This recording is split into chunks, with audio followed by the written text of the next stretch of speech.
ಹರಿ ಓಂ ನಮಸ್ಕಾರಂ ಸ್ನೇಹಿತರೆ, ಎಲ್ಲರಿಗೂ ನನ್ನ ನಮಸ್ಕಾರ.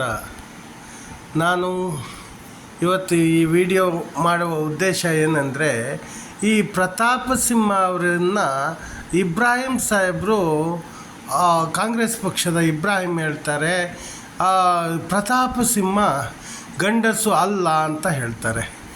ಗಂಡಸು ಅಲ್ಲ ಅಂತ ಹೇಳೋದೇ ಅಪರಾಧ, ದೊಡ್ಡ ಅಪರಾಧ ಅದು.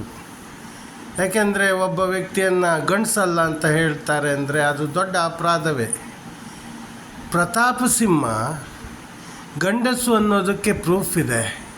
ಪ್ರತಾಪ ಸಿಂಹ ಗಡ್ಡ ಮೀಸೆ ಬಿಟ್ಟಿದ್ದಾರೆ ಮತ್ತು ಅವರು ಈ ಟಿಪ್ಪು ಸುಲ್ತಾನು, ಹೈದರಾಬಾದಿನ ನಿಜಾಮ ಅವರ ಕತ್ತಿಗೆ ಹೆದರದೇ ಅವರ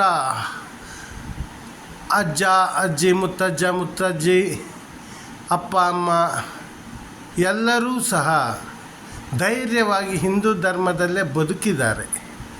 ಆದರೆ ಇಬ್ರಾಹಿಂ ಸಾಹೇಬರನ್ನ, ಕಾಂಗ್ರೆಸ್ ಪಕ್ಷದ ಇಬ್ರಾಹಿಂ ಸಾಹೇಬರು ಮತ್ತು ಕಾಂಗ್ರೆಸ್ ಪಕ್ಷ ಅವರು ಹಿಜಡಾ ರೀತಿ ಬದುಕ್ತಾ ಇದ್ದಾರೆ.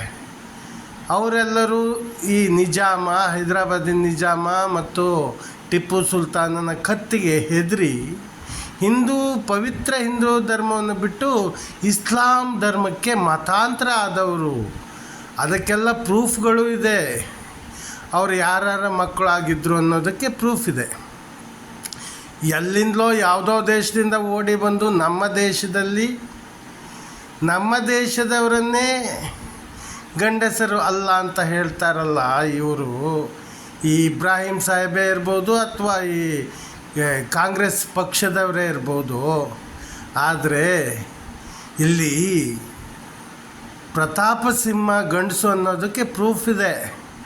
ಅವರು ಇನ್ನೂ ಹಿಂದೂ ಧರ್ಮವನ್ನು ಮತಾಂತರ ಆಗಿ ಹಿಂದೂ ಧರ್ಮಕ್ಕೂ ಬರಲಿಲ್ಲ, ಅಥವಾ ಹಿಂದೂ ಧರ್ಮದಲ್ಲಿ ಹುಟ್ಟಿ ಪವಿತ್ರ ಹಿಂದೂ ಧರ್ಮವನ್ನು ಫಾಲೋ ಮಾಡ್ಕೊಂಡಿದ್ದಾರೆ, ಅಥವಾ ಇನ್ಯಾರದ್ದೋ ಒಂದು ಭಯಕ್ಕೋ ಭೀತಿಗೋ ಇಸ್ಲಾಂ ಧರ್ಮವನ್ನು ಅವರು ಸ್ವೀಕಾರ ಮಾಡಲಿಲ್ಲ.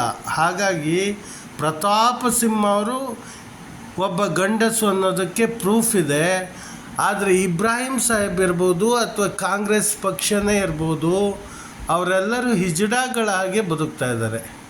ಯಾಕೆಂದರೆ ಅವರೆಲ್ಲರೂ ಟಿಪ್ಪು ಸುಲ್ತಾನನ ಕತ್ತಿಗೋ ಅಥವಾ ಹೈದರಾಬಾದಿನ ನಿಜಾಮನ ಕತ್ತಿಗೋ ಭಯದಿಂದ ಹೆದರಿ ಹಿಂದೂ ಧರ್ಮವನ್ನು ಬಿಟ್ಟು ಅವರೆಲ್ಲರೂ ಇಸ್ಲಾಂ ಧರ್ಮಕ್ಕೆ ಮತಾಂತರ ಆದವರು. ಹಾಗಾಗಿ ಇಬ್ರಾಹಿಂ ಸಾಹೇಬ್ರಿಗೆ ಮೀಸೆ ಇಲ್ಲ. ಅವರು ಹೆಣ್ಣು ಅಲ್ಲ, ಈಚೆ ಗಂಡು ಅಲ್ಲ. ಹಾಗಾಗಿ ಅವರು ಹಿಜಡಾಗಳಾಗಿ ಬದುಕ್ತಾ ಇದ್ದಾರೆ.